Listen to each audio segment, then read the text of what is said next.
docked at 7 o'clock on the 3rd of June. 15 a.m. I went down to breakfast at my flat in Bristol. We had stayed up late at dinner the night before it was our last night in England. Today we were to board Admiral Kirk's flagship. The day of disembarkation was scheduled for the 5th of June, and the warm rays of sunshine streaming through the window panes of our Holmes home boded well for the weather. Tubby Thorson was emptying his third cup of coffee. "Good morning, General," he greeted me. "How have you slept since your new rank?" Wilson chuckled. The day before, I had received word that I had been promoted to the permanent rank of Brigadier General. The order was dated 1st September 1943. However, my permanent rank of Colonel was approved on 1st October of the same year, so we weren't sure whether I had been promoted or demoted. Before that I had been a caliph for an hour, all three generals' stars were temporary, and I only retained the rank of general during the war and 6 months after the war. Now at least I was guaranteed one permanent star on my tombstone stone in Arlington Cemetery. Most of the 1st Army headquarters, stationed in Bristol, had already been on the Army's headquarters ship, and 2 tank landing craft docked at Portland for several days. The rear echelon of headquarters remained in England awaiting transport. On the shore of the flagship Augusta there was not enough space, and my task force was forced to cram into the room allotted to us. In addition to Keane, the group consisted of Dixon, Thorson, Wilson, a liaison representative, 5 clerks and draftsmen. My deputy Hodges was aboard the Army headquarters ship Icona. Hanson was with me on the Augusta, and Bridge remained in London with the task of visiting nightclubs as often as possible. We feared that his disappearance from London might alert enemy agents. We knew that there were enemy agents in London. Moreover, some of them continued their activities under the tacit supervision of British counterintelligence. They could have played a useful role by sending our disinformation material to Berlin.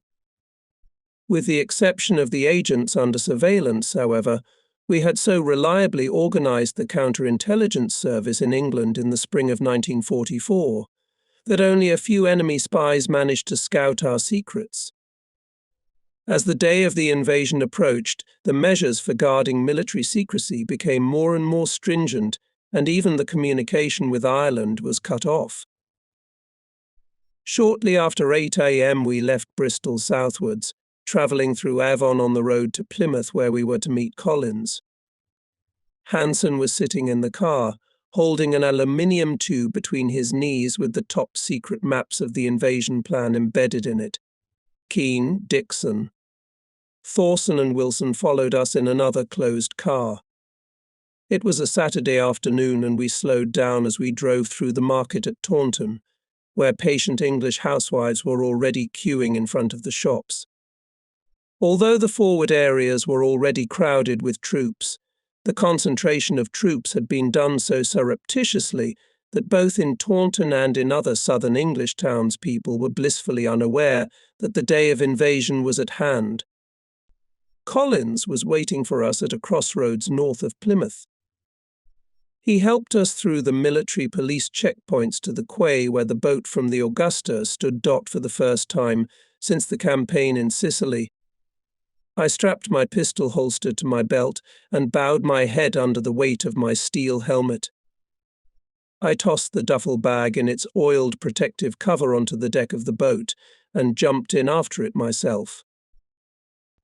Augusta, a fast cruiser, stood out with her slender lines among the blunt-nosed tank carriers on the roadstead. The ship's rounded, yacht-like bow and 8-inch turreted guns faced the channel. Kirk was ashore, and we were met on the ship by his Chief of Staff, Rear Admiral Strobel. I was assigned the captain's quarters, the same one in which Roosevelt had lodged when he met with Churchill in 1941 off the coast of Newfoundland to sign the Atlantic Charter. The Army headquarters operations room was placed on the Utes, where the cruiser's reconnaissance aircraft were usually located. A temporary 3x7 matra room had been adapted as the operations room, its metal walls shuddering with each shot from the anti-aircraft gun above. The 3 light bulbs on the ceiling were protected by wire nets, and strips of paper were pasted on the glass of the wall clock. On one wall hung a road map of Michelin, France. Beside it was a diagram of the invasion area with symbols in various colors. Between the map and the diagram was pasted a photograph of a naked girl lying on a far more attractive beach than our landing site. On another wall hung a large-scale map of the Normandy coast. Concentric arcs on it showed the range of the enemy's coastal defense guns. Another map showed the location of German divisions with red-colored symbols. The middle of the room was occupied by a long table on which an operational map was unfolded. A Navy lieutenant was plotting the enemy's defenses along the coast. Along the outer wall at waist level stretched a shelf on which stood the staff typewriters. I looked at the weather forecast in the logbook of the Intelligence Department. Overcast from Sunday to Wednesday, low clouds and poor visibility in the morning. Winds no higher than 17 to 22 knots. In the English Channel excitement, wave height in the strait 1.5 meters, near the coast 1.2 meters. Not much good, I said. Dixon put it more strongly, it's not good. Kirk and I had already conducted joint operations during the invasion of Sicily. Now he was my colleague again as commander of the Western Task Force. However, I was receiving orders from Montgomery, and Kirk was receiving orders from Allied Naval Commander-in-Chief Ramsay. Kirk's fleet was divided into 3 groups. The first Group O, which provided the landing at the site of Omaha, commanded by Rear Admiral John Hall, Jr., an old acquaintance of mine from the invasion of Sicily. The second U Group, which provided the landing force at the Utah site, was under the flag of Rear Admiral Don Moon. Hall was with Gero aboard the 5th Corps flagship Ancon Moon, was with Collins aboard the 7th Corps flagship Bayfield. The third group provided the transfer of troops of the second echelon of the Army from Bristol Bay to the Normandy coast. The Army's second echelon consisted of the 2nd Division for the landing at Omaha and the 90th Division for the landing at Utah. In the spring, during the planning period for the landing operation, Kirk and I worked hard to secure from Fleet Command in Washington the allocation of additional naval forces to augment shipboard artillery support. The naval forces originally allocated for this purpose were woefully inadequate. Even in April 1944, the U.S. Navy could spare only 2 battleships, 4 cruisers, 12 destroyers, and a number of smaller vessels to support the landing of American troops. We did not expect much resistance from the German Navy, which was able to make only short strikes and immediately escape. We feared more the guns of the coastal defenses. I would gladly sacrifice a dozen B-17 bombers for each 12-inch gun. As in Sicily, the lack of American warships had to be made up for by the British. However, since the firepower of an American destroyer was almost equal to that of a British cruiser, and the American cruiser was superior to the British, I wanted the naval forces allocated to us to come at the expense of the American fleet. At that time, the main strength of the American fleet was concentrated in the Pacific, since victory in that theater depended mainly on naval power. In 1944, however, it became clear that Japanese expansion had crossed the limits that Japanese strength and resources allowed. In the end, we could defeat her, she could not win the war. In Europe, however, there was no such certainty.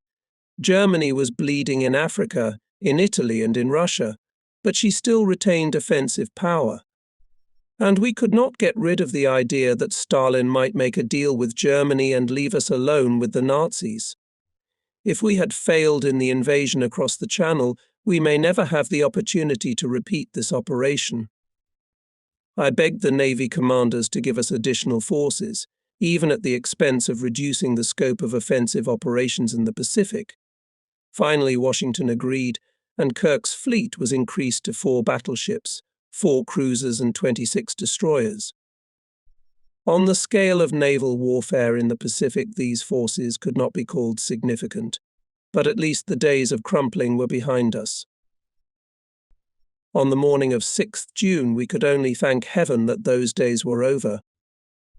Although our troops at the Omaha landing site could hold out even without this additional support by shipboard artillery, the first message reaching me from 5th Corps headquarters read, "Thank God for the United States Navy." Despite the unfavorable weather forecast, there was no hint from Ike at Portsmouth that the invasion might be delayed. The next day, 4th June, he had to meet at 4 a.m. with the Chief of the Weather Service and the Chief Commanders of the land forces, air and naval forces of the Allies. Only then Eisenhower could make an important decision, depending only on himself to start the operation in bad weather or postpone it while waiting for better weather. In the evening, I got on a boat to notify Hodges and the headquarters of the First Army. They were aboard the cargo ship Icona, which had been converted into a headquarters ship and equipped with an antenna and radio station for the purpose. A string of tank landing craft were already on their way to the outer harbour, followed by barrage balloons on cables. In contrast to the dingy grey tank landing craft, the smaller landing craft were painted in various camouflage colours. The soldiers on these vessels, now in their second day, were struggling to come to terms with their situation. They were lying on top of the loaded trucks, writing letters, reading, or simply dozing in the evening sunlight, still animating the windswept harbour. On a neighbouring tank landing craft, an assault ramp had been lowered down to the water, and a dozen brave soldiers were using it as a diving platform. On another ship, soldiers were trying to dispel boredom by doing laundry. The soldiers' laundry hung on a rope strung between the antennae of 2 Sherman tanks. In the evening, Kirk asked me if I could acquaint the correspondents aboard the Augusta with the First Army's invasion plan. Only 3 correspondents were assigned to Kirk's headquarters. I first told them the tasks of the air and sea landings. To facilitate the landing on the coast, I said, "We will subject both sites to bombardment and drop on each 800 tons of bombs. 10 minutes before the first wave of troops land, we will launch a fire raid, firing 8,000 rockets at the Omaha site and 5,000 rockets at the Utah site. With this raid, we hope to destroy wire barriers, detonate mines and force the enemy to hide in shelters just before the troops land." I pointed to a detailed map of the coast. Then, at exactly 1 o'clock I continued, "We will send to the shore 64 tanks." "They will approach the shore by water?" someone asked. "They are DD tanks," I replied, forgetting for a moment how carefully we kept this secret. Being an experimental model, the DD tank could move both on water and on land. For this purpose, it was equipped with canvas floats and a propeller. First, the tank hull was sealed and the propeller was installed. Then the artillery technical service specialists attached a tubular frame to the tank hull, on which tarpaulin floats were stretched, covering the tank hull from all sides. The driver of the tank could pull the tarpaulin floats over the frame with a simple mechanical device just at the moment when the steel monster was sliding down the assault ramp of the tank landing craft. When I first saw such a tank on the Isle of Wight last December, I stared. A 30-ton Cromwell tank crawled out of the water and rumbled along the coast ready to fire. By detonating a special charge, the floats from the tank's skeleton were dropped on the shore. We easily installed this device on our 34-ton Sherman tanks. From the tactical point of view, DD tanks solved the problem of providing powerful aiming fire on coastal fortifications at the moment of landing on the coast. Before the creation of DD tanks, we had to rely only on machine guns and mortars, which were unloaded together with the infantry. Immediately after the suppression of enemy defences, we had to create forward bases for our fighters. We could almost double the effectiveness of our fighter aviation, as it would no longer be necessary to make a nearly 500-kilometre flight from England and back. The day after the landing, we were to establish runways at each of the 2 landing sites for air evacuation of the wounded. 2 weeks after the landing, we planned to establish 10 airstrips for 10 air groups. And on the 35th day after the landing, that is, 5 weeks later, we expected to create in the American zone 18 aerodromes in the hedgerow fenced fields of Normandy. Just as in Sicily, the Air Force Command expressed dissatisfaction when we reduced the number of landing craft allocated to transport with the first echelon of the landing force the assets of the airfield construction battalions. However, when Quesada appealed our decision, we did not back down. "Pet," I reminded him, "instead of each of your big 14-ton grader, we can transport a whole bunch of infantrymen. And in the first hours after the landing, I prefer to have soldiers rather than machines for building aerodromes." One of the correspondents assigned to Kirk's headquarters nodded his head in the direction of the map, on which was boldly circled in red pencil inscription in German fortress Cherbourg. "When do you expect to take Cherbourg?"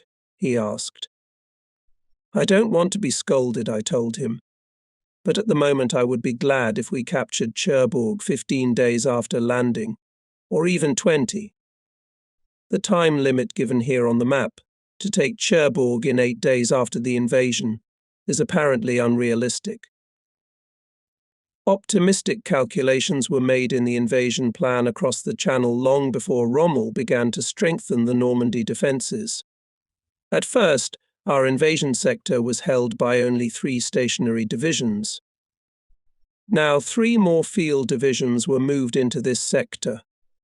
Dixon calculated that the enemy will be able to throw against us on the first day of the invasion of only 7 divisions. I pointed to a map hanging on the wall. "You must, however," I said, "remember that immediately after landing the whole matter will come down to the problem of accumulating forces. It is almost always possible to land, but it is not always possible to establish a foothold on the coast. In the course of the invasion, we shall have to pass through 3 critical periods. The first period is the landing on the coast. It will be difficult, but we are not too worried about it. The second period may come 6 or 7 days later, when the enemy will gather reserves for a counterattack. This attack is likely to create the greatest difficulties for us. Then, after repelling it, will come the third period, when we organize a breakthrough of the enemy's front." It was a bright moonlit night, and the water in Plymouth Harbour took on an almost iridescent hue. We spent the first day on the ships almost undisturbed by enemy aircraft. A few of the enemy's reconnaissance ships did stick their heads into the harbour, but were driven back by anti-aircraft artillery from the shore. On the ship broke through 4 vials. Fleet detachments have already left the northern ports at sea to rendezvous with the main forces of Kirk. The plan for Operation Overlord had already begun to be put into action in anticipation of a sea landing on the morning of 5th June. Eisenhower still had the opportunity to suspend the operation in the early morning of 4th June. Later than that would have been too late. At midnight, I returned to my cabin and went to bed. It was nearly 6 a.m. when I awoke on Sunday, 4th June. The weather was damp in Plymouth Harbour, fog covered everything, and visibility was very limited. As I dressed, a shiver ran through me. Keane came in with a copy of the Admiralty radiogram to Kirk. "Has the operation been postponed?" I asked. 24 hours. As soon as Eisenhower made that decision, the Fleet Command sent fast destroyers to return the ships that had already gone to sea to their ports. Now the morale of the troops on those ships would drop, and the number of people getting seasick would increase as a result of having to spend another day in the rough English Channel. We looked at the weather forecast entered in our logbook. The forecast was even less promising than for 3rd June wave heights in the channel of 1.5 meters, and no sign of decreasing cloud cover until 7 or 8th June. Had we not postponed the start of the landing to a later date, the tidal conditions on 8th June would have ruled out the possibility of landing troops. The tide would have reached its average level long after dawn. Although we had planned the invasion well after dawn, a late landing daunted us, as the enemy might have recovered from the fierce night bombardment. Thorson ordered his staff officers aboard the Icona to notify all First Army formations and units of the postponement of the operation. The coded words Hornpipe Bowsprit were broadcast, signifying that Operation Overlord had been postponed for one day. Headquarters on the Icona was also aware of the postponement of the operation, having received a radiogram from Montgomery's headquarters at 5:15 a.m. The Operations Department made provision for the postponement of Operation Overlord by sending out a coded designation to the troops in advance. Having postponed the landing, Eisenhower now had to decide when to make it. He decided to hold a new meeting at Southwick House in Portsmouth in the early hours of 5th June. For the second time, he alone was to say yes or no in deciding the most important question of the war. On that choice depended the success or failure of the operation. On Sunday afternoon, 4th June, I was to go ashore with Kirk to coordinate our recommendations in case of a second postponement of the operation. I felt uneasy in my cabin. I started to read a bell for Adano, but was so excited that I could not continue reading and reached for yesterday's issue of the Stars and Stripes. The paper reported that the Detroit baseball team had won a game against the New York team. I tossed the paper and went back to the bridge. Some new aerial photos had just arrived. They showed a 6-gun battery of 115mm guns knocked out of action by our aerial bombardment. The intelligence department reported that the enemy had abandoned this battery. Before disembarking, I once again went aboard the Icona to hold a final meeting at Army headquarters. We assembled in the report room of the Air Force headquarters, where the officers of the Intelligence Division of Air Force headquarters would monitor the air situation during the invasion across the Channel. The routes of the amphibious convoys from the coast of England to France were plotted on a huge tablet. These routes, originating in the eastern part of England, where the British loading ports were located, and in the western part, where the American loading ports were located, converged in the assembly area south of the Isle of Wight. They then ran parallel for 80 kilometers towards the Normandy coast, and 50 kilometers from it diverged to 5 landing sites.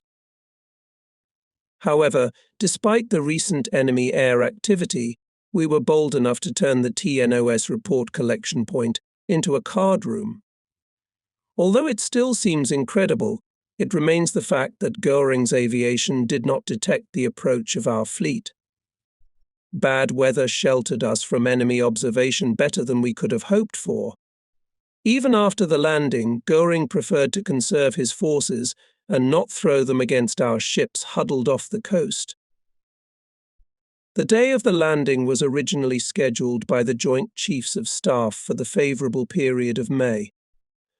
Later, at Eisenhower's suggestion, the start of Operation Overlord was moved to the favorable period in June. The choice of the exact date of the invasion was left to the Supreme Commander. However, Eisenhower had to reckon with the tides in choosing the day of the landing. The lunar cycle gave us the benefit of only 6 days a month during which tidal conditions met our requirements for landing troops on the coast. The first 3 such days fell on 5, 6, and 7th June. If bad weather had prevented the invasion on these 3 days, then it would have been necessary to postpone it for another fortnight. If bad weather again prevented a landing, then the invasion would have to be postponed until July. Meanwhile, the troops had already been familiarized with the plan for Operation Overlord and the landing points. Therefore, so that information about the operation did not leak to the enemy, it was necessary to completely isolate the troops from the local population. The task was not an easy one to keep a secret known to 140,000 people for 28 days. More daunting than the problem of maintaining military secrecy, however, would be the possible results of delaying Allied operations in France for a month. This delay would not only cut by 1/3 the time of our summer campaign, it would also shorten the time required to capture Cherbourg before the stormy weather set in.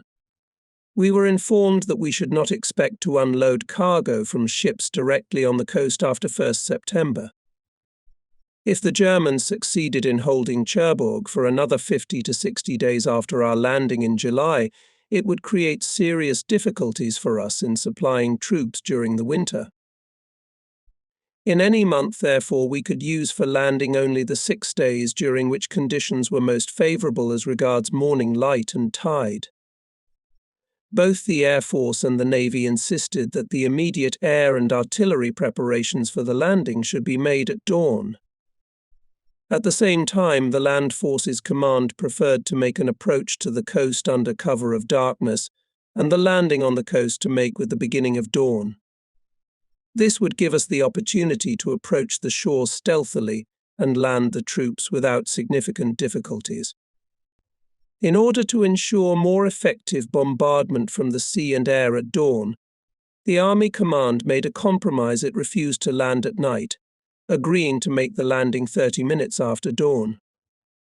However, in the matter of the tide, the Army Command took a more decisive position, for here we could not give in.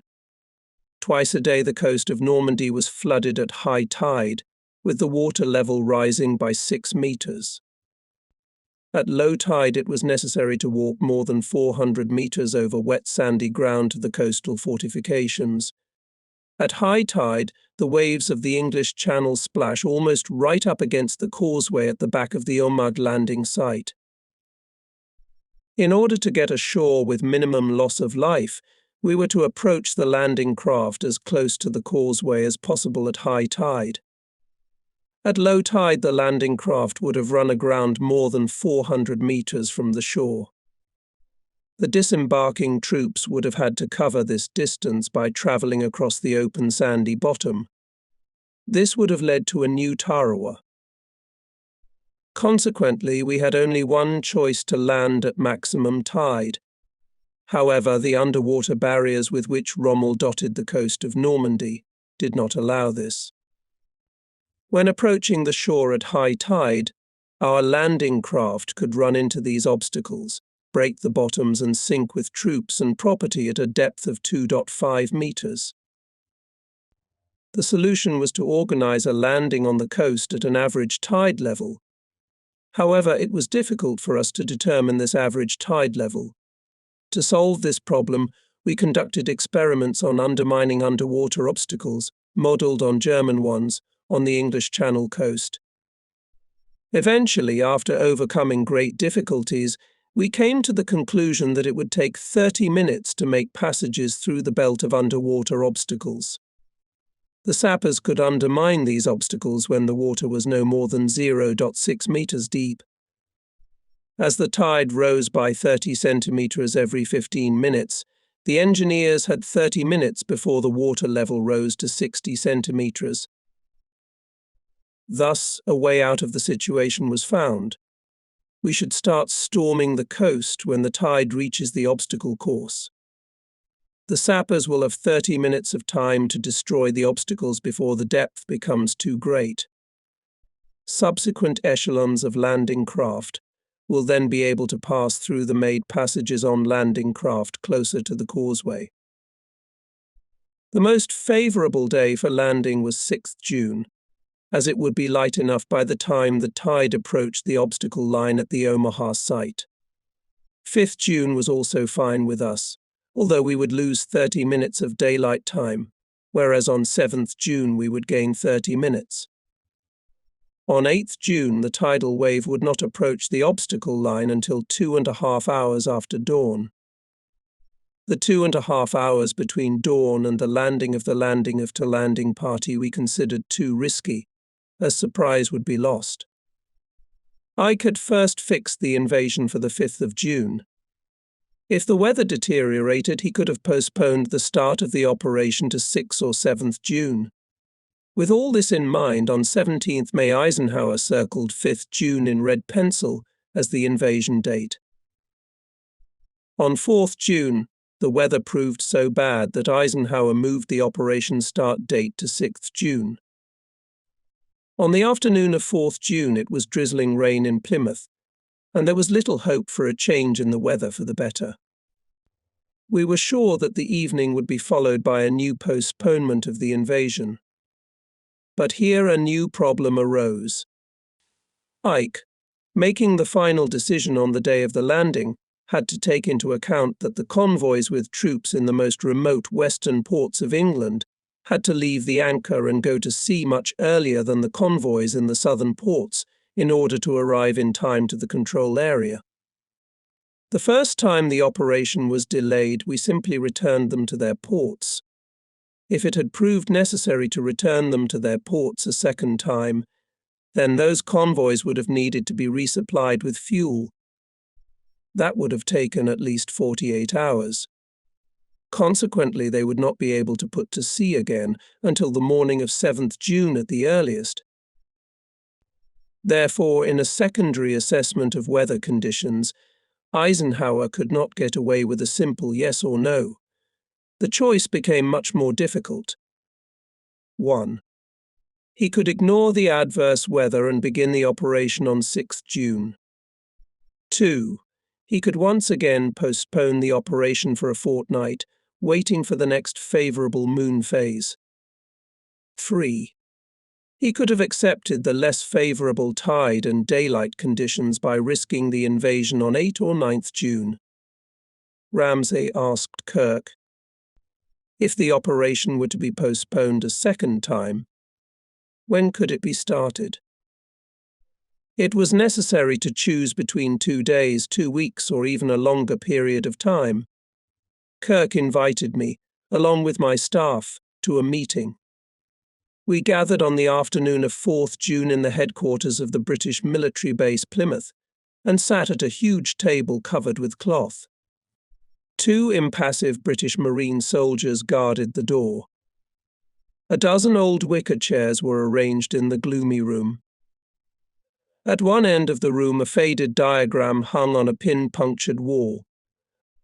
Admiral Moon had gone ashore to attend the meeting, while Hall remained in Portsmouth with his forces assigned to the Omaha section. Faced with the possibility of a fortnight's delay, I immediately withdrew my formerly persistent objections to a landing on the 8th or 9th of June. Under the circumstances, even a daylight landing was preferable to 2 weeks of agonizingly long waiting. As for the army, I said to Kirk, we agree it would be better to land on the 8th or 9th rather than wait another fortnight. If we have to unload the troops ashore again, we run a terrible risk, for the information about the landing might be divulged. At the same time, we can't keep the troops cooped up on the landing craft for another fortnight. If we are to land on the 8th or 9th, I would prefer to start the invasion at high tide, as we have planned, even if we have to land during daylight hours. The other option, of course, was to land early in the morning, but at a much lower tide. Kirk stroked his pencil over his notebook.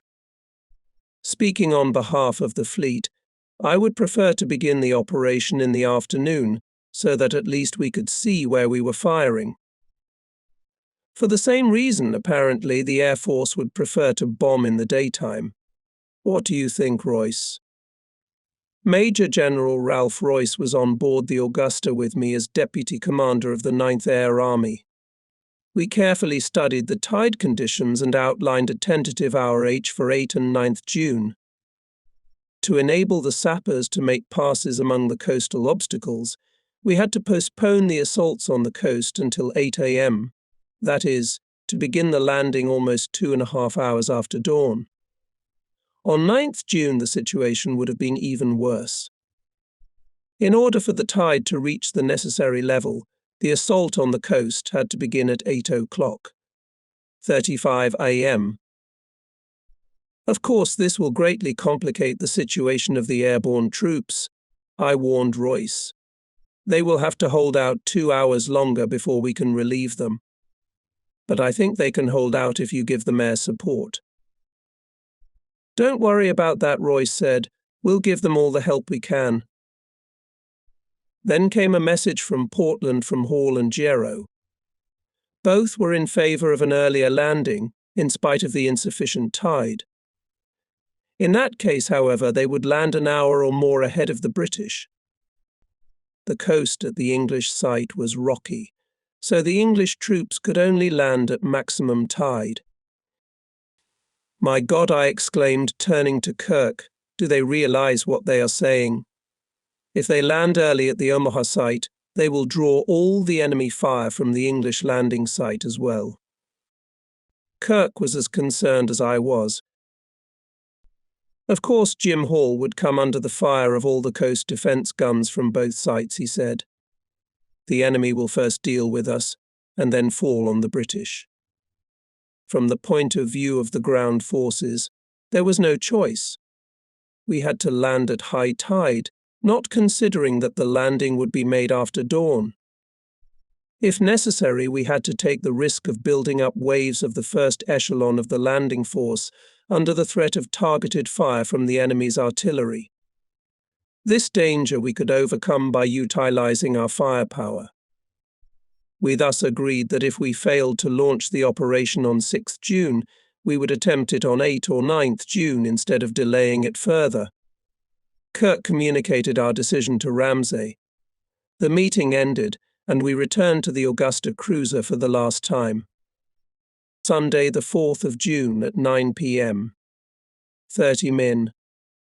Eisenhower once again assembled his commanders at Portsmouth to discuss the weather forecast. This time the forecast offered some hope. The storm clouds hanging over the coast were expected to dissipate in 2 or 3 hours. Visibility was expected to remain good until Tuesday, 6th June. Winds were reported to be weakening and the lower edge of the clouds were lifting. Although the forecast undermined some hopes for better weather, it did not particularly encourage us to take risks. On the contrary, the weather forecast caused Ike, who did not know what to venture on, tantalizing agony.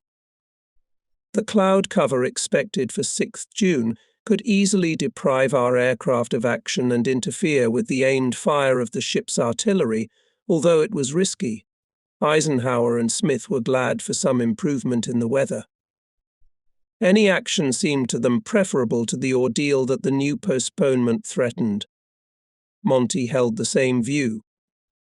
Lee Mallory, however, was in favor of delaying the invasion, and Tedder was indecisive. At 9:45 p.m., Eisenhower made his decision with great hesitation. I am convinced, he said, that they should give the order. I don't want to, but there's no other way. I see no other way. The day of the invasion was now fixed. It only remained to discuss the weather forecast for the last time at 4 a.m.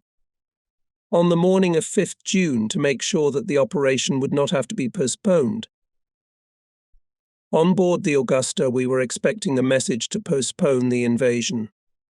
No such message was received, however, and by midnight we learned that Eisenhower had made the decision to launch the operation. Implementation of the invasion began. Now the master of the situation became the plan. For the next 24 hours, the fate of the war in Europe was decided not on large flagships, but on wet, flat-bottomed landing craft, on slippery metal decks, where many soldiers suffered seasickness while crossing the turbulent English Channel. Ike has a weather forecast, and he certainly knows what he's doing, I said to Keane. But damn, the weather is nasty. The decks were wet with a fine rain, the wind whipping the tarp covering the entrance to our operations room. The antenna of the radar station on the top of the forecastle mast appeared and disappeared in the low clouds that covered the dark sky. In the evening, going to bed and worrying about the weather, I was very worried about the outcome of the upcoming operation. Especially I was tormented by the following circumstances. 1. If the wind and excitement will not subside, then the waves can overwhelm our tanks DD when approaching them to the open area of the landing Omaha. We were counting on the striking power of these tanks. We would suffer serious damage if they were killed. 2. If low cloud cover does not allow aircraft to correct the fire of the ship's artillery, we will lose our main means of fire support of the troops of the first echelon of the landing. With a slight superiority in ground forces, we were counting most of all on the support of ship artillery during the breakthrough of enemy fortifications on the coast. The prospect of losing ship artillery support worried me more than the possibility of cancellation of heavy bombers. 3. Crossing the English Channel could have a detrimental effect on the well-being of soldiers. Strong excitement could cause them seasickness, and they would be completely exhausted even before landing. But all these dangers, I reasoned, are known, and Ike in his possession had more accurate and prolonged weather forecasts than we have. Trusting to Ike's prudence, I went to bed. At dawn the next day, a courier arrived at the Icona with a telegram from Portsmouth, confirming that the invasion will commence as scheduled on Tuesday the 6th of June. Soon the waters in Plymouth harbour foamed as hundreds of ships began to obediently line up in the keel. As the line of keeled columns of ships stretched towards the English Channel, the cruiser Augusta put to sea, quickly overtaking the lumbering, slow-moving landing craft. At the eastern end of the harbour, a lonely old pillbox could be seen standing on stilts near the shore. On the shingle-covered shore behind the pillbox could be seen half a dozen other blockhouses, with embrasures facing the channel. They had been hastily erected in 1940, when England was preparing to repel a German invasion. Thorson looked at the pillboxes. The day after tomorrow, Churchill can safely blow them up. I hope he won't do that, I replied. The British should keep them for themselves and the world as a reminder of the courage they showed when they built these pillboxes. You can't take that away from them. Going at a small speed for him, 15 knots, cruiser Augusta bypassed the side of the convoy with the landing force, headed from Plymouth Harbour to the landing site Utah, and took a course to the Isle of Wight. There, from the Yoke Assembly area, the cruiser was heading through a grassed passage to the Normandy coast at the head of a convoy of troops heading for the Omaha landing site. Augusta was to support the landing with fire from the first units. As far as we could see from the stern and bow of the ship, there was a concentration of ships along the whole coast of England. The wind fluttered the barrage balloons dangling from the cables. Fast destroyers covered us from the sea.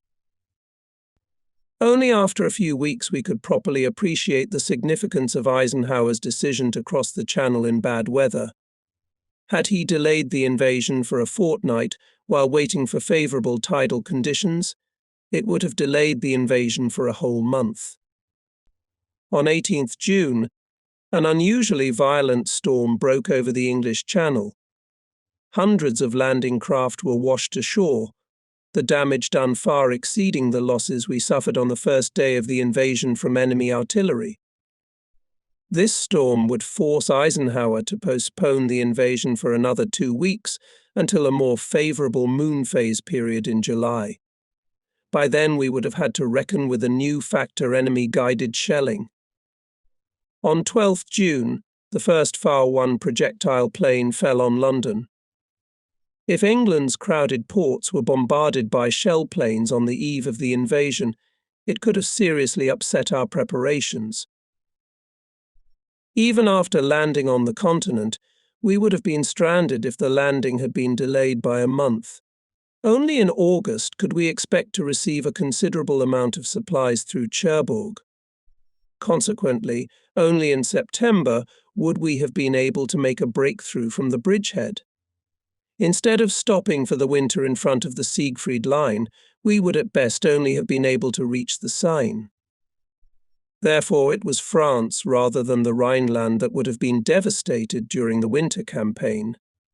Had it not been for Eisenhower's bold decision, perhaps even Paris would not have escaped the devastation of aerial bombardment. On Monday afternoon, 5th June, Augusta overtook the convoys with the landing force, headed for the landing site Utah, and set a course to rendezvous with the convoy, which was to land the landing force at the site Omaha. High above the cruiser's bridge, the radar antenna was slowly turning. At the central navigator's station, an officer leaned over the radar screen, looking for pulses that would indicate the appearance of enemy aircraft in the air. But the day passed, evening came, and there were no reports of enemy aircraft sightings. It is hard to believe I said to Kirk, but perhaps the story of Sicily will be repeated. There we also, holding our breath, expected an airstrike on the convoys. In Sicily, however, the enemy missed us until we landed a large force. Here in the narrow channel, we could not count on slipping through undetected. On a clear day, an aircraft flying at 3,000 meters above Le Havre could observe Southampton perfectly. Enemy radar stations were located all along the French Channel coast. Torpedo boats were on regular patrol duty every night. All day long we waited for reports of enemy scout planes from the other side of the channel. The scouts were to be followed by the first air attacks. We expected that on the day of the invasion the German Air Force would launch a heavy retaliatory strike against our transports concentrated in anchorages. Never during the war in Europe could Göring have found such tempting targets for bombing. We learnt later that the bad weather had saved us from enemy reconnaissance and air strikes. The enemy, knowing of this weather forecast, could not believe that we would venture out into the stormy strait. The Germans did not have meteorological data available to us from stations in Greenland and the North Atlantic, and therefore the German forecasters did not know about the upcoming weather improvement, which prompted Ike to make a decision. Because of high winds and heavy cloud cover, the German patrol vessels sailing out to sea on 5th June was cancelled, and minesweepers were stationed in ports. Even the usually vigilant reconnaissance aviation remained at the aerodromes. In the erratic weather, we gained a Trojan horse. Even in June 1944, the enemy was not particularly alarmed by the pending invasion. There were some among the Germans who regarded the threat of an Allied landing as unlikely and almost impossible. Our concentration of ships off the coast did not make them wary, and the intensification of military secrecy measures was seen merely as a new maneuver in the war of nerves.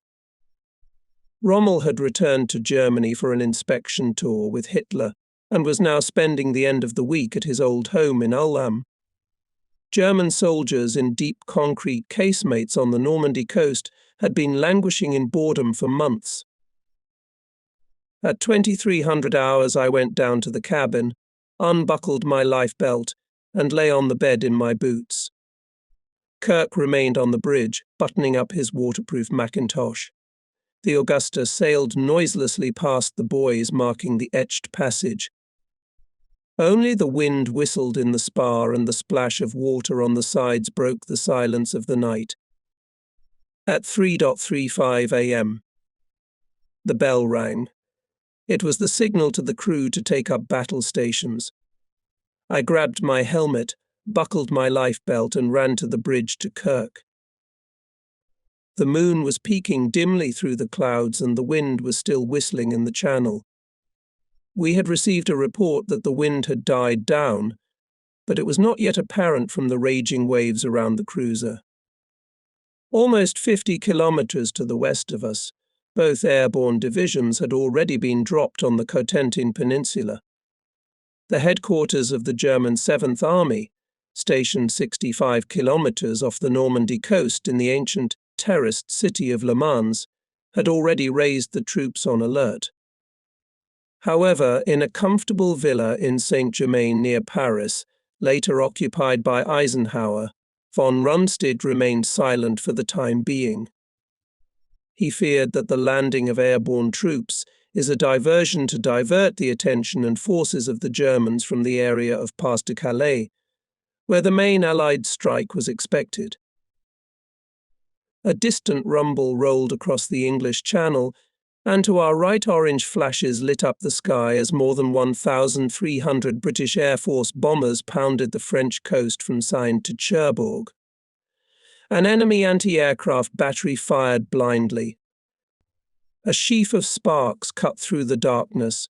A narrow streak of fire stretched across the sky as the downed bomber began to descend sharply towards Augusta. He leveled off for a moment, made a turn over the stern and crashed into the water with a crash. By 5 o'clock. 30 min. The first rays of light dispelled the gloom, and over us, with a whistling, flew a link of Spitfires, covering us from the air. Higher above the clouds, American fighters formed a second echelon of cover. Our cruiser, with a speed of 5 knots, approached the initial position for shelling the coast. From the high open bridge of the cruiser, I looked at the coast covered with morning fog. It was time for the DD tanks to be unloaded at the Omaha site. They were to leave the landing craft 50 minutes before the start of the landing and reach the shore on their own through passages made by the sappers in the line of underwater obstacles. The infantry were to follow the DD tanks and advance deep into the coast under cover of their fire. Thorson looked out at the turbulently heaving dark strait and shook his head. "I don't like this, General. The DD tanks are going to get it in this weather." "I'm afraid you're right, Tubby. But there's nothing we can do about it now. There's no sign of the excitement subsiding." "Not yet. Kirk thinks the DD tanks might sink if they had to make it to shore on their own. Either they should be brought ashore directly from the tank landing craft, or we'll have to proceed without them." The decision as to whether the DD tanks should be brought ashore by ships or whether they would reach the shore on their own could not be made on board the Augusta. This decision depended on the commanders of the tank units themselves. By this time, the implementation of the operation was already out of the control of the generals and admirals.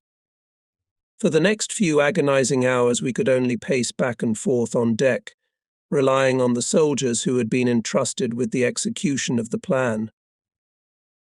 At 5 o'clock. At 5:47 a.m., the Intelligence Department received a report that 15 enemy torpedo boats had left the port of Cherbourg to strike our ships. Kip smiled and popped some chewing gum in his mouth. Only 15 torpedo boats against our armada. The Augusta's 8-inch turret guns were turned toward the coast. We plugged our ears with cotton wool. At 5 o'clock. 50 a.m. The ship shuddered with a salvo. The guns opened fire on the cruiser's predetermined targets on the shore. The whole armada opened fire, and we watched the bursting shells on the shore. The targets were carefully chosen based on the study of thousands of aerial photographs. Every gun, every trench and every pillbox was mapped on large-scale maps. At 6 o'clock. 15 min. In the morning, the coast was covered with smoke when heavy bombers of the 8th Air Army appeared over our heads. Only later did we learn that most of the 13,000 bombs they had dropped had done no damage to the enemy. Spraying a fountain of mud, they exploded in the fields 5 kilometers from the coast. Subjecting the bombardment of enemy positions through the clouds, aviation deliberately delayed dropping bombs to reduce the danger of hitting landing craft approaching the coast. This safety concern reduced the effectiveness of the heavy bomber raids. Such air action led to increased casualties at the Omaha site among seasick Marines disembarking from landing craft in rough surf. Meanwhile, of the 32D tanks launched at the Omaha site, 27 sank due to heavy surf. Our troops have not yet landed on the coast and already lost two important means of support. At 6 o'clock, 45 min, that is, 15 minutes after the start of the operation, the Augusta received a message that the first echelon of assaulting troops reached the coast. It was too early to hope for reports from the troops themselves. I gulped down a cup of hot coffee. It was daylight, but the sun was hidden in a haze and the panorama before us was grey. So far, the enemy shore batteries had not returned fire. "That's what I can't understand," Keane remarked. The enemy had had plenty of time to prepare to fire. Thorson squinted at the rock on the shore. Maybe the Rangers had suppressed the enemy's guns. The 2nd and 5th Battalions of the Rangers had been ordered to take out a 6-gun battery of 155mm guns on Cape Point du Hout, which covered the approaches to the Omaha landing site. None of the commanders under me was as eager to take on a difficult task as the 34-year-old commander of the Rangers Temporary Task Force, LT. James Rudder, a farmer from Brady, Texas, who was to land with a 200-man team at the foot of a 35-meter cliff, then climb the cliff and destroy the coastal defense battery there. The first time you said that, Rudder recalled, I thought you were trying to scare me. To prepare his soldiers, Rudder trained them on the rocky coast of the Isle of Wight. There they learnt to throw crampons, to which ropes were attached, onto the rocks using a mortar. This method of throwing ropes onto rocks was first used by the British commandos. They also learned how to handle lightweight collapsible steel ladders that could be quickly brought into readiness. To these English inventions, the American Rangers added their own. They borrowed 4 long extendable fire ladders from the London Fire Brigade and mounted them in the backs of amphibious lorries. The lorries climbed out onto the shingle-covered shore, approached the foot of the cliff, extended the ladders, and the soldiers climbed up the cliff. Rudder decided to lead the assault company ashore himself. Hubner opposed, reminding Rudder that he, as the unit commander, would have to be responsible for the entire operation. "You can't put yourself at risk in the first round," he said. "I'm sorry," Sir Rudder replied, "but I have to disobey your order. If I don't lead the company, we may not be able to complete the mission." While Rudder stormed the rock, the rest of the Rangers waited by the shore for the signal to take Point du Hout. It was agreed that if no signal flare appeared after 30 minutes, the Rangers would land with the main force at the Omaha site and reach the battery by land. As Rudder approached Point du Hout 40 minutes late, enemy artillery fired on his landing and assault craft. The gunners fired mortars, but most of the cats were not thrown as far as the top of the cliff, as the wet ropes became very heavy. The foot of the cliff was covered with bomb craters in which amphibious ladder trucks were stuck. Mortar crews fired a second round and threw half a dozen cats to the top of the cliff. But as Rudder's soldiers began to climb the ropes, the enemy threw hand grenades at them from above. A destroyer arrived and artillery fire cleared the top of the cliff of Germans, and 5 minutes after landing at the base of the Point du Hout cliff, the first soldier climbed the cliff. A few seconds later, he was joined by others. Here they found only an empty area which bore the marks of repeated aerial bombardment. No guns, however, were to be found. The prey had slipped away. Moving forward, the Rangers' patrols found the guns in an apple orchard 1,100 meters from the cliff. They were mobile, long-barreled French heavy guns. They had a range of 18 kilometers and could shell both landing sites. Large stocks of shells were concentrated in the firing positions, but not a single shot was fired from the guns. Rangers interrupted the calculations, which did not scatter from the ship's artillery fire and remained at their guns.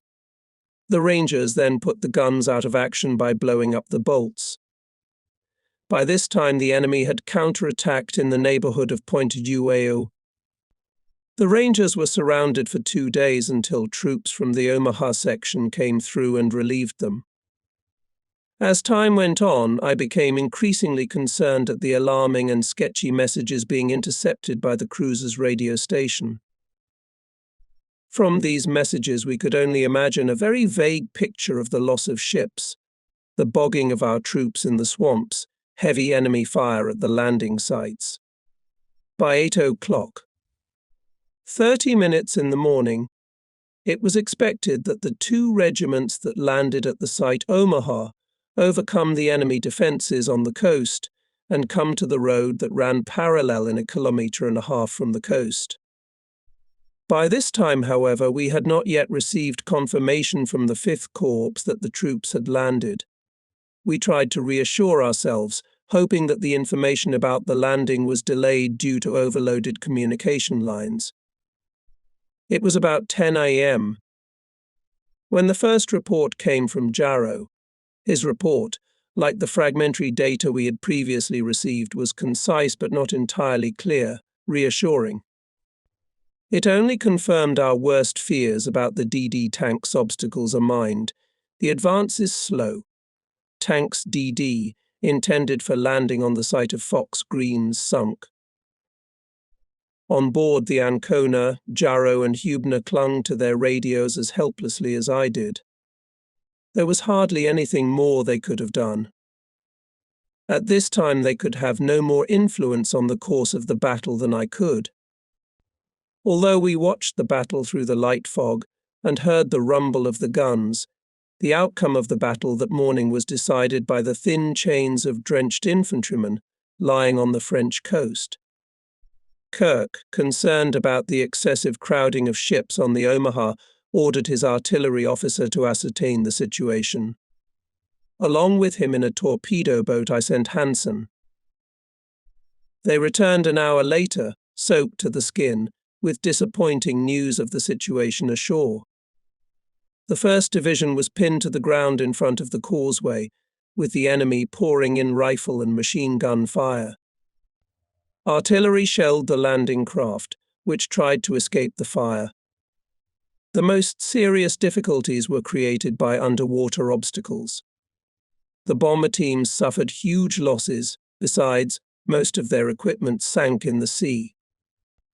Only 6 passes were made in the underwater obstacle course before the tide forced the bombers to stop further work. The landing craft could not overcome the underwater obstacle course at their landing sites, so they headed for the Easy Red site where passages were available. As the next echelons of ships arrived at the clogged coast, traffic jams were created at the passages. When at noon the 5th Corps reported that the situation continued to be critical in the area of all 4 coastal exits, it was with great reluctance that I decided to reroute the approaching second echelon units and formations and land them at the Utah and English landing sites. The scant information from these sites said that the landing here went according to plan. The landing of troops at the site Omaha was significantly behind the plan, the inevitable crisis in the landing of subsequent echelons. At noon in the area of parking transports at the site Omaha should have arrived, taking advantage of the next tide, a convoy with a landing force of 25,000 people. In addition, with the convoy arrived another 4,400 vehicles. However, on the coast was unloaded only part of the first echelon troops, totaling 34,000 people with 3,300 vehicles. If we had failed to unload both echelons on the first day of the invasion, then the entire complex process of concentrating forces on the bridgehead would have been disrupted. No matter what extraordinary measures had to be resorted to, we had to fulfill our force accumulation plan in order to repel the enemy counterattack. Despite the setbacks due to bad weather and ineffective bombardment, I was appalled that we had decided to land at the Omaha site without taking sufficient precautions. At the time of sailing, we had assumed that we were insured against such complications. It was not until noon that we realized from Jarrow's message the reason for our failure to land at the Omaha section. It turned out that instead of the second-rate, slow-moving troops we had expected to encounter on the coast, we were faced with one of Rommel's best field divisions. In planning the invasion, we believed that the enemy had only 2 stationary divisions between Caen and Cherbourg. It was known that Rommel had concentrated his best reserves in depth, including the 352nd Division stationed at St. Lo. Just before boarding the Augusta in Plymouth Harbour, Dixon learned that the 352nd Division had been moved from St. Lo to the landing area of our troops for coastal defence exercises. He immediately notified the headquarters of the 5th Corps, he and the 1st Division, but failed to inform the troops already on the ships. If such stubborn resistance was met not by the 1st but by a less experienced division, perhaps it would have been easily thrown into the sea. I may have acted unfairly in assigning the 1st Division to the first echelon of the invasion force, but it gave us a foothold in the Omaha area and averted a landing disaster. Although the crisis had been resolved several hours before noon, it was not until 1,300 hours. 30 minutes the headquarters of the 5th Corps dispelled our fears by sending a short telegram to the cruiser troops pinned to the ground by the enemy on the Easy Red, Easy Green, and Fox Red sections of the coast are advancing to the heights inland. Beyond the Omaha section, the terrain rises steeply upwards, reaching heights of 30 to 50 meters above sea level, the slopes of the heights being covered with scrub. In 4 places along the 6.5-kilometer coastline, there were passages of sparse vegetation among the cliffs, through which it was possible to pass inland. In these passages the enemy had constructed the strongest fortifications, and in them he made a more stubborn resistance. Only in one place was there a motorway, in the other passages there were only country roads. In a few days these roads became the busiest thoroughfares of Europe. I did not want to rely entirely on the terse reports coming from the headquarters of the 5th Corps. So I ordered Keane to go to the bridgehead to see how busy the coast was, and how far our troops had advanced, so that I could calculate how many new forces from the second echelon we would be able to unload during the night. Keane went to the coast with Hansen on a torpedo boat. 1,000 meters from the shore, they transferred to the infantry landing craft, and on it made the last part of the journey through the obstacles. The tide had already reached its highest point and the water was beginning to recede, leaving the tank landing craft and hundreds of other smaller landing craft stranded. The cruiser Augusta had now approached the shore to a distance of up to 3.5 kilometers, and around it floated a variety of property, abandoned and left behind during the landing. On his return, Keane reported a more optimistic assessment of the situation than I had expected.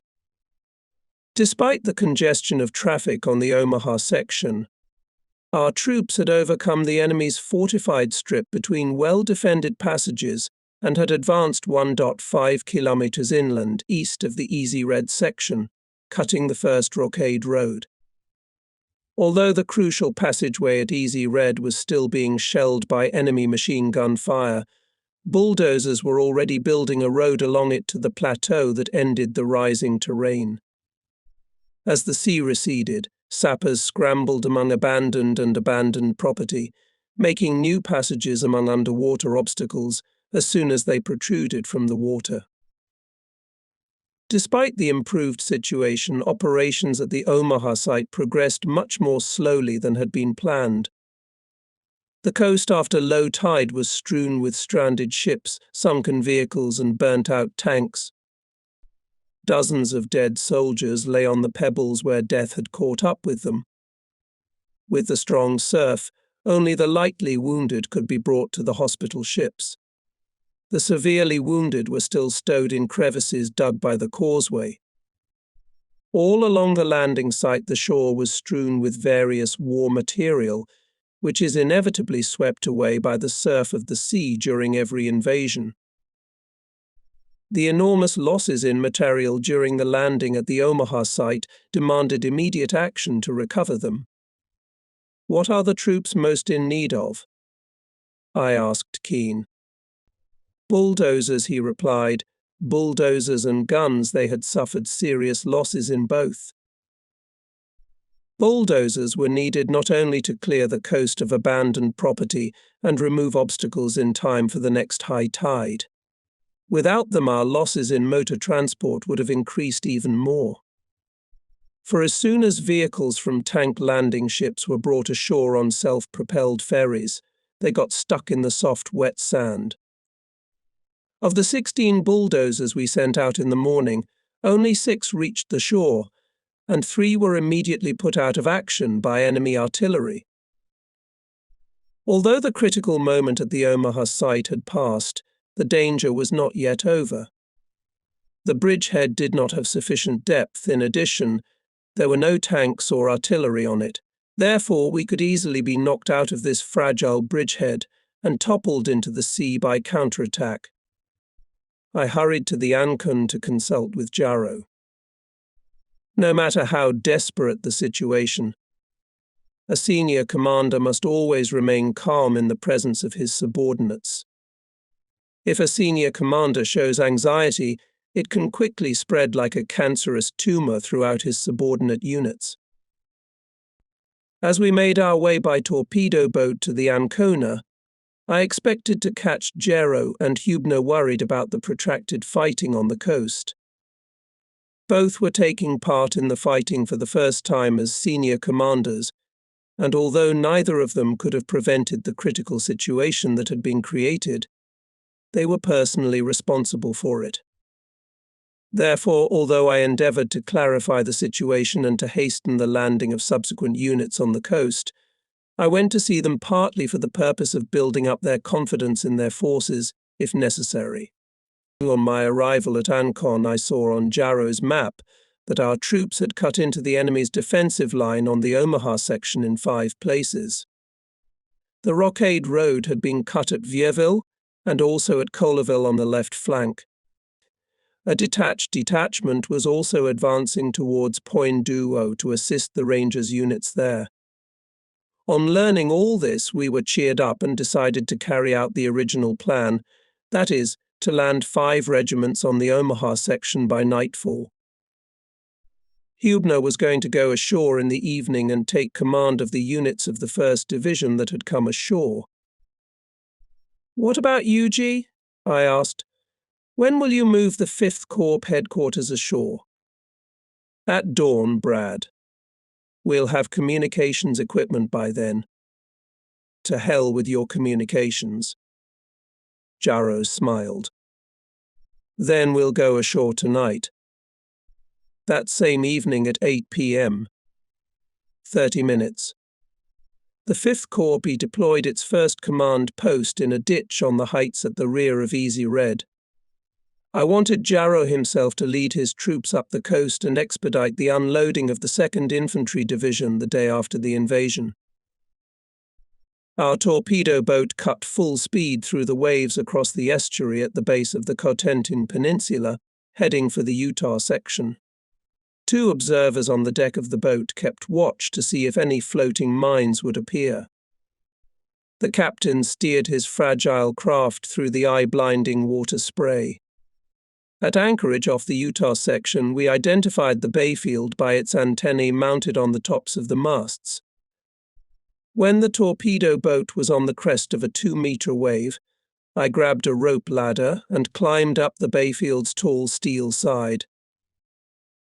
Unlike the landing at the Omaha site, where the shadow of disaster had hung over our heads all day, the invasion at the Utah site had gone more smoothly than the exercise 5 weeks earlier. As the intelligence department had informed us, the defenses here were occupied by second-rate stationary troops. With the exception of artillery and the casemates north of the Utah section, enemy resistance had been quickly crushed. A week later, in reviewing personnel department reports, I found that Collins had managed to break through the coastal fortifications with less than 350 casualties, less than half of what we had lost during the exercise at Slapton Sands. At the outset, however, the landing at the Utah section offered little hope. The head regiment of the 1st Echelon troops was landed nearly 2,000 meters south of the designated spot. Apparently, Providence itself came to the rescue here. Not only were there fewer underwater obstacles at the Utah site, but the coastal fortifications were less developed than further north. Brigadier General Ted Roosevelt, assigned to the 4th Division, volunteered to lead the 1st Echelon assault units. With the skill and instinct of a veteran, he quickly organized the seizure of the passage through the lagoon, which had caused us great anxiety in planning. As the lead regiment traversed the swampy terrain and emerged on the rock road 5 kilometers from the coast, he radioed comforting news to 4th Division headquarters at Bayfield. Collins immediately relayed them to Army headquarters.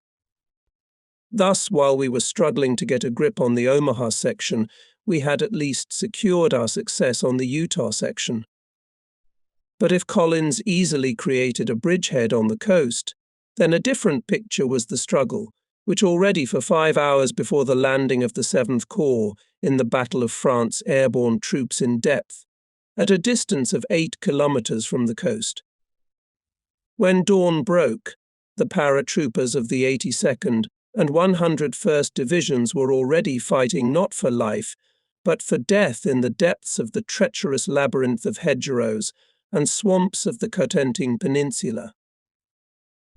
The ejection went badly wrong almost from the moment the 432 transport planes carrying troops of the 101st Airborne Division approached the west coast of the Cotentin Peninsula after an overnight flight from England.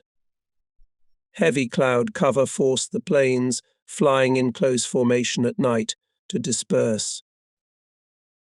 As the planes approached the ejection zones, by this time already marked by the targeting squads, enemy anti-aircraft artillery forced the planes to further disperse.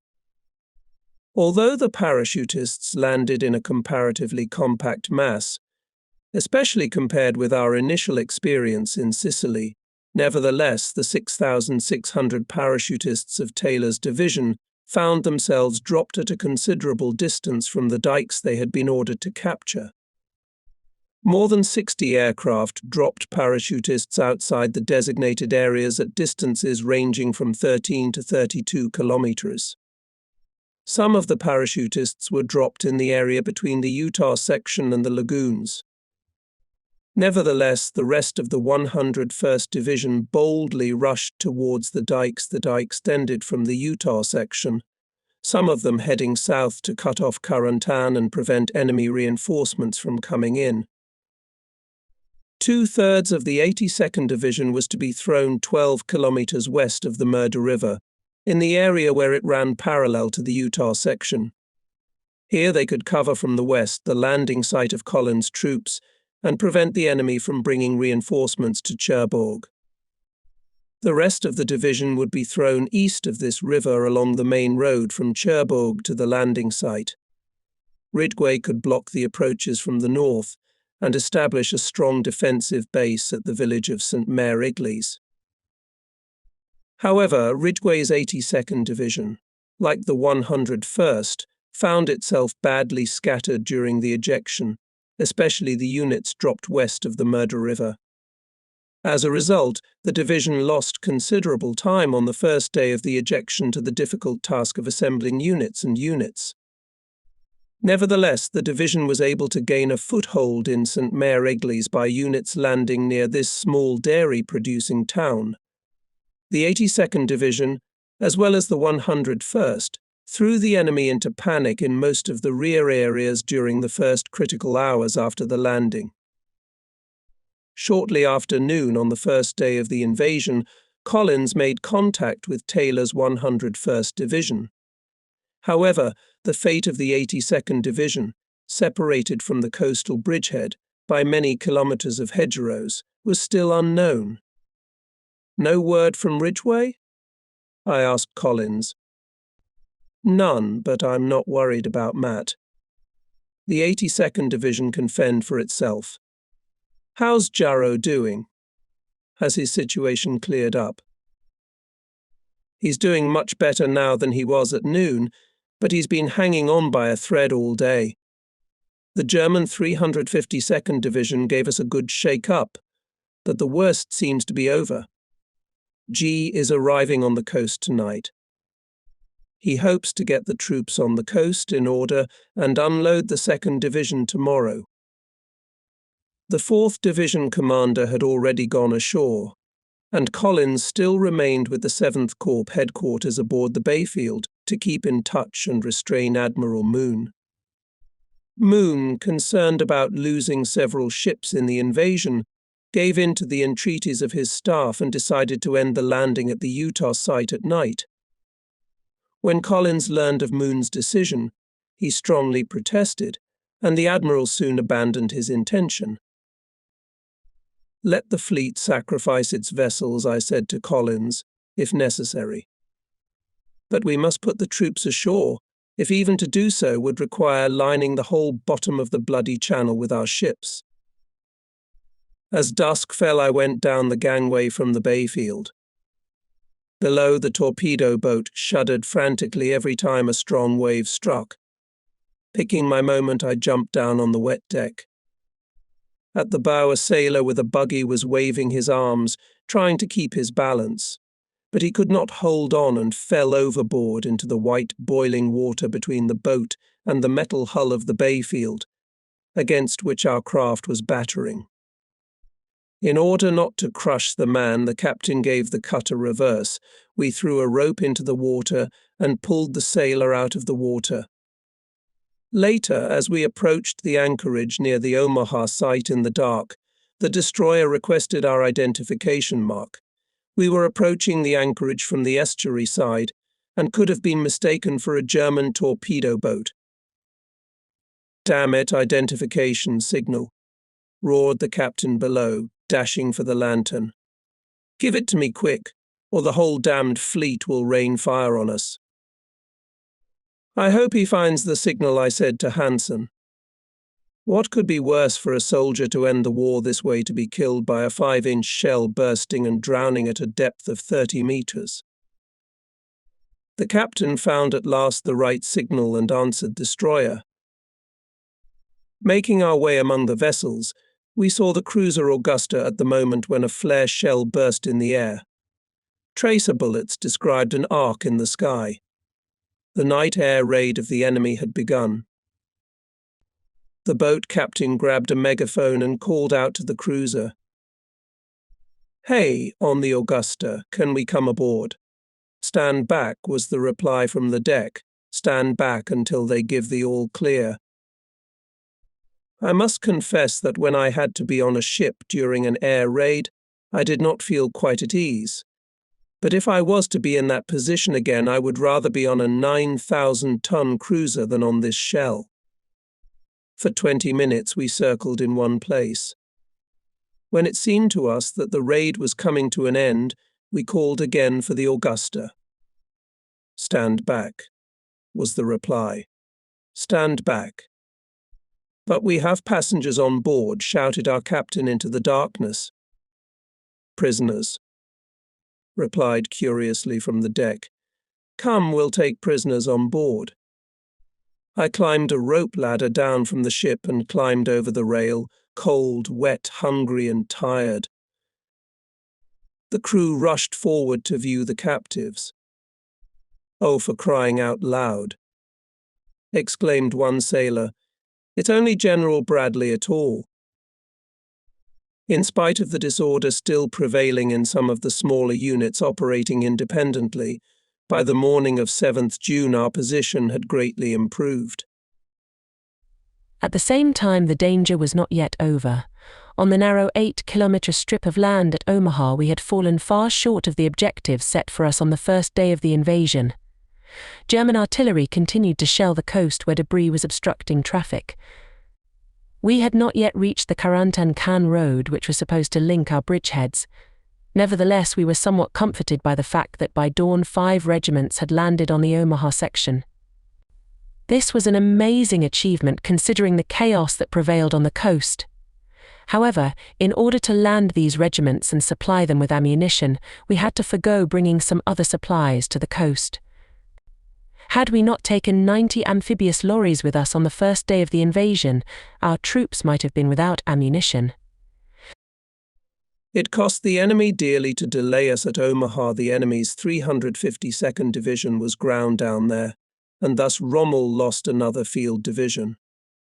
During the first 12 critical hours of our stay ashore, the enemy failed to mount a single organized counterattack against our bridgehead.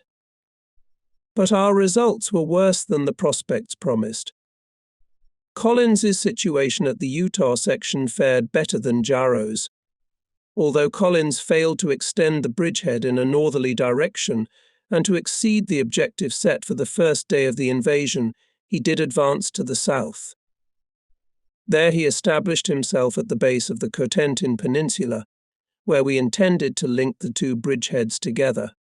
During the night, Collins' troops joined up with Ridgway's 82nd Airborne Division.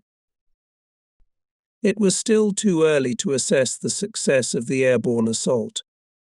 Its too great dispersion so undermined our faith in night airborne operations that we never again attempted to land paratroops at night. Initial reports after the landings indicated very heavy casualties, and some feared that Lee-Mallory's predictions might have come true. However, when the missing units began to cross the front line, we found that losses among airborne troops on the first day of the invasion did not exceed 20%. It was only after the troops had moved from the Utah section into an offensive northwards towards Cherbourg that we found out how badly the airborne paralyzed the enemy rear. The day after the invasion, the German High Command in Berlin was expecting a message from Rommel that the landed Allied troops are restrained and will soon be thrown into the sea. But the first day of the invasion had passed, and the enemy had lost his best opportunity to destroy us.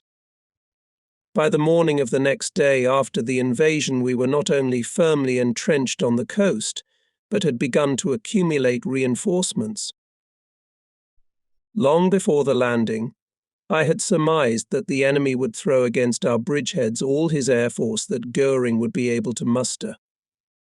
It was then, when we had not yet established a foothold on the coast, the enemy aircraft could inflict on us the most sensitive losses. During the entire day of 6th June, only a few enemy aircraft broke through the cordon of Allied fighters and conducted a low-efficiency attack on the coast. And during the air raid at night, when we were aboard a torpedo boat, the German Air Force was able to send only a small force against us. As a result of the actions of the Allied air forces, the number of German aircraft in the West by the day of the invasion did not exceed 400 machines of the first line. Moreover, massive Allied raids on fighter bases in France forced the Germans to redeploy them closer to the German border. To preserve his rapidly dwindling forces, Goering avoided air combat at the very moment when a bold strike could have saved him. Planning the invasion of Normandy, we considered the possibility of chemical attack from the enemy, and for the first time during the war discussed the question of whether the enemy would dare to do so. Perhaps only in a landing, one of the biggest events of the war, could the enemy decide the outcome of the battle in his favor by using persistent poisonous substances. From the invasion of Africa onwards, we carried gas masks with us at all times. We had always considered a chemical attack unlikely, but we did not want to risk being unprotected during the landings. Although the Germans' use of chemical warfare agents on the Normandy coast would have provoked a strong Allied response against German cities, I believed that Hitler, in his determination to resist to the end, could have gone for chemical warfare as his last bet. Certainly, it could not be expected that an enemy who had brutally murdered more than 1 million people in concentration camps would abandon chemical warfare for humane reasons. When the first day of the invasion passed, and the air still did not smell of mustard gas, I felt a great relief. For even a small exposure to persistent poisons at the Omaha site could have cost us that beachhead. Shortly after 6 a.m. On the morning of 7th June, Montgomery arrived aboard a British destroyer. The destroyer moored alongside the Augusta. Montgomery wanted to connect the Allied landing bridgeheads before Rommel was able to concentrate sufficient forces against a separate bridgehead and make a breakthrough. If we had a hard time on the first day of the landing, the British rapidly rushed forward in their area and deepened in the Bayeux area for 11 kilometers. However, they failed to capture their main object, Caen. The Germans were extremely sensitive to the British offensive on this important communications hub and responded from the area of Caen counterattack tanks. Eisenhower said that he would arrive in the area of unloading ships at 11 a.m. In the meantime, I went to the site Omaha in accordance with Montgomery's order to oblige Gero to take measures to more quickly unite the Allied landing sites in one common bridgehead. Gero, on this basis, was to send Gerhardt's 29th Division westward to link up with Collins at the base of the Cotentin Peninsula, and Hübner's 1st Division eastward to make contact with British troops on the left flank of the Omaha site. The 5th Corps commander sheltered his headquarters in a ravine behind a hedge on the road leading from the easy red section inland from the coast. I got into a passing car and headed there along the road that was still under construction. A column of infantrymen was coming up the hillside in a cloud of dust from the lorries. On the flat surface of the coastal uplands, sappers were already clearing the takeoff area for the planes that were evacuating the wounded to England. Gero was at Hübner's command post, and I went there to see him. During the advance on the first day of the invasion, the 1st Division had bypassed small pockets of enemy resistance and was now engaged in destroying them to put an end to the sniper fire in the rear. "Those damned Bolches won't stop shooting," Hübner complained. He was anxious to clear the coast so he could move inland and seize his first objectives. "This may take more time and ammunition," I told him, "than we had anticipated." Admiral Ramsay's flagship anchored alongside the Augusta. The helmsman steered the infantry landing craft right under the assault ramp. I grabbed the gangway and climbed aboard. Ike greeted me at the railing. "By God, Brad," he exclaimed, shaking my hand, "you scared us all to death yesterday morning. Why the hell didn't you let us know how you were doing?" I was astonished. "But we did," I objected. "We radioed everything, down to the smallest detail. Everything we got from G and Collins." Ike shook his head. "I didn't get anything from you until almost tonight. Not one word. I didn't know what had happened to you. However, your headquarters acknowledged receipt of every report. When you return, you can check this and make sure that all our reports have been received by your headquarters." 20 minutes later, I returned to Augusta and cross-checked our document logs. As a result, I found that all our reports had been transmitted and receipt acknowledged. I later found out that the decipherers at Montgomery's command post had been unable to cope with the heavy workload. On the first day of the invasion, the radio traffic was so intense that the decryptors were 12 hours behind in deciphering the incoming messages. Yet Ike hardly endured greater agony than we did aboard the Augusta. For news, however unpleasant, is less distressing than the apprehension that results from languishing in the unknown. A week later I confessed to Monty that I would never tell Ike how anxious I had been that morning when we didn't know what was going on at the Omaha site. On the evening of 7th June, Kirk took me on the Augusta to the Utah section. I asked the helmsman, who was passing a tank landing craft laden with drying laundry, to give me a ride to shore. Near the shore we spotted an amphibious lorry. I called out to the driver to take me ashore. "Of course, General," he replied. "Jump in with me." "Could you give me a lift to General Collins' headquarters?" I asked. The driver shook his head. "With great pleasure, General. But my captain will give me a severe thrashing. He ordered me back to the unit after this flight." I did not countermand his captain's orders. On the second day after the invasion, the delivery of supplies was of paramount importance. Pleased that I did not have to get wet in the water, I jumped ashore and reached Collins' headquarters in a passing weasel. Collins had set up a command post for the 7th Corps on a walled Normandy farm. He himself went to the troops, and in the headquarters remained his Deputy Major General Eugene Landrum. We familiarized ourselves with the situation from a map hanging in one of the stalls in the stables. The 4th Division was advancing north to destroy enemy firing points shelling the coast, and the 101st Division was advancing south to link up with the 5th Corps. Although Ridgway had managed to rally units of the 82nd Division east of Murderette, units of that division west of the river were still cut off. "Did Matt report anything today?" Landrum showed me a typewritten report on the situation on the front of the 82nd Division. "Matt seems to be in a good position if he can type on a typewriter.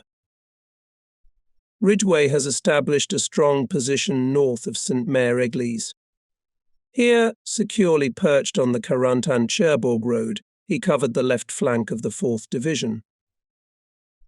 "Very well, Jean," I said to Landrum before setting off on the return journey to Augusta. "You must hurry on winning this war, so that I can be in time for my daughter's wedding." "When's the wedding?" He laughed. "Tomorrow, the 3rd day after the invasion." Landrum spread his hands. "My only daughter Elizabeth had graduated from Vassar the month before.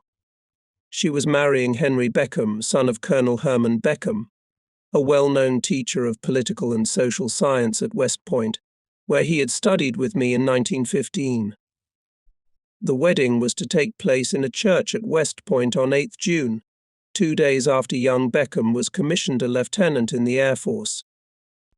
A few days after the wedding, a correspondent for the National Broadcasting Corporation handed me a detailed description of the wedding ceremony written by Mary Margaret McBridge, a friend of my wife's from her studies at the University of Missouri, on the Normandy coast. Copies of the description of the wedding were sent to all correspondents of the National Broadcasting Corporation to be handed to General Bradley personally in case of meeting him. On Friday, 9th June, Army staff officers went ashore from the Icona. The Army's first command post was set up in the garden behind Pointe du Houx, where the Rangers units had overtaken a battery of French heavy guns. After organizing communications ashore, there was no longer any need for me to remain on the Augusta. On Saturday morning, therefore, I also went ashore, and our floating command post ceased to exist. Kirk's young adjutant, the able Lieutenant McGeorge Bundy of Boston, Massachusetts, was once again the most senior Army officer aboard the Admiral's flagship. He reminded me that when I had stepped aboard the Augusta, I had usurped his rights. Monty called a meeting on the morning of 9th June in the fishing village of Port-en-Bessin to coordinate the actions of the First Army with those of the British Second Army. Dempsey intended to take the offensive south of the still intact town of Bayou Aix in order to expand his bridgehead and bypass Caen from the west. I met Monty waiting with Dempsey in a field where British military policemen were carrying an outside guard. Monty was wearing a faded gabardine jacket, a grey loose collar jumper, pleather trousers and a dark tanker beret. An operational map was unfurled on the bonnet of his Humber staff car. 2 German panzer divisions were entrenched in front of Caen, and Dempsey planned to outflank them by advancing from the Bayou Aix area. We were to advance south towards Comon, moving parallel to the axis of movement of British troops. In the area of Comonagero had to create a strong defensive position. We believed that an offensive in this direction could also help to divert enemy reserves from Collins' troops advancing on Cherbourg. Monty was going to return by aeroplane to his headquarters in Portsmouth the same day. "Can I bring you anything?" he asked. "Yes, sir. A newspaper, whatever kind." I felt cut off from the world without a newspaper at breakfast. By Saturday 10th June, Jarrow had expanded his original small Omaha site to a fairly substantial size. Not only had he succeeded in establishing contact with Dempsey, but his troops had also advanced beyond the rocky road that connected their landing sites. On the right flank of Jarrow's corps, the 29th Division advanced through the burning streets of Isigny and reached the plain near Carantana. A few kilometers away, paratroopers landing in gliders maneuvered to skirt Carentan from the northeast. Meanwhile, paratroopers of the 101st Division were advancing toward this key town along the highway leading south from Cherbourg to Carentan. The road passed through large swamps flooded by the enemy, who were trying to force us to advance by road only. "We must connect with Jarrow as soon as possible," I said to Collins, foreseeing great difficulty in advancing through the swampy ground. "If it proves necessary to gain time, we will drop 500 or 1,000 tons of bombs on Carentan to smash it to pieces. Then rush forward, and the city will be in our hands." Later in the Army headquarters received a report that the landing sites Omaha and Utah are linked by a country road through the estuary. The landing planner company from the Utah site made its way to the village of Orville-sur-Levay, where scouts from the 29th Division were waiting for it a few kilometers beyond Isigny.